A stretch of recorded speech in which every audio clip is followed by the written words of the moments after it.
Arborist and landscape specialist Larry Caplan is here with all kinds of important tips. And the first thing I want to start with is last Saturday's chemical fire in Newburgh that really sent the Tri-State sort of sheltering in place with their windows closed and air conditionings off.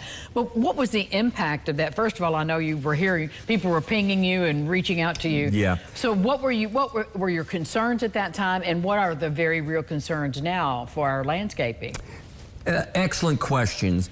And one of my concerns is we still have not received a lot of information on what was in the smoke, what was in the ash. We know that the ash was incredibly alkaline, and if you touch that ash with your bare hands, you're going to get a chemical burn. Now, a lot of the area did receive rain over the last 24 hours, so some of that ash should have been washed off the surface and into the soil. Is that a bad thing, good thing? Well, it's good in that it's not on the surface. I was very concerned, and I sent out messages Sunday, you know, stop doing yard work in this area, because if you're mowing your yard, you're kicking up the ash and the dust and you're breathing it. I don't know how many people got the message, but again, and you know, there was just not a lot of good warnings from any of the environmental management agencies, the health departments, and we're still not getting a lot of good information. So I'm trying to err on the side of caution. Now, the university did come out with a series of bulletins, which I have stored on my computer. I've bookmarked. And if people email me, you can flash my email address. Larry's email there, if you I can send you these articles. They talk about, and that's Larry@caplantree.com. And I can send you these articles. They talk about, you know, how to get ash off of your edible crops, what you should be, whether you should harvest them at all. My original recommendation was that anything edible should be removed and destroyed because if ash landed on it.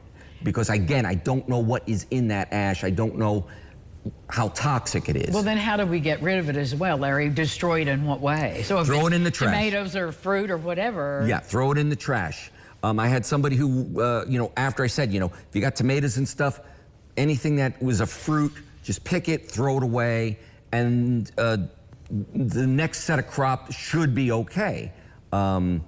But somebody said, well, what about my basil? I was going to cut basil and make pesto. And I said, well, boy, howdy, that would not be a very safe thing to do. But there are some recommendations that the university sent out that I can share on, you know, washing produce, what to do about fire ash. Now, this is a lot of standard, you know, house fires and stuff. Not a chemical fire, and that does make a difference, right? The characteristics of this fire. But it does give you some guidance as to what to do. Again, we did get some rain in the affected area, so I think a lot of the ash that was on the surface of everything has at least been washed off the surface, and it's probably in the soil now. Again, I wish I knew what was in the ash so I could give you some long-term advice, but right now, I'm not recommending that we abandon gardening for the next 5 years. Right now, most likely, it'll be safe to pick vegetables in the future. But again, that's subject to change as we get more information in. So, and if you receive that information, you'll be rolling it out as well. From your newsletter, and then people can follow you or ask you questions on. Right, and I'm on Facebook in a couple places. I share with the Evansville Gardeners on Facebook. I do have my own newsletter I send out. You can email me and get on that list. And you can reach out to us, too, on Tri-State homepage, and we can answer that question. We'll be right back with more with Larry, so please stay with us.